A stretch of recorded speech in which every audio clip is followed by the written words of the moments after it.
You are looking at Julian's pronunciation guide, where we look at how to pronounce better some of the most mispronounced words in the world, like this other curious word. But how do you say what you're looking for today?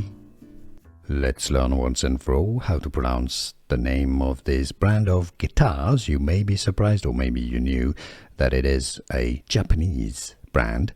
The name itself sounds way more Spanish to me.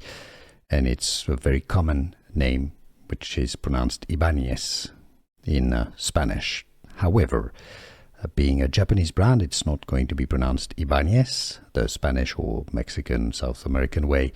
Rather, Ibanez, it's how it's pronounced. This brand name here is pronounced Ibanez Guitar, Ibanez Guitars. And now you know. Here are more videos on how to pronounce more confusing words and names too many mispronounced. Like this video if you found it useful. I appreciate your support. I'll see you soon and thanks for watching.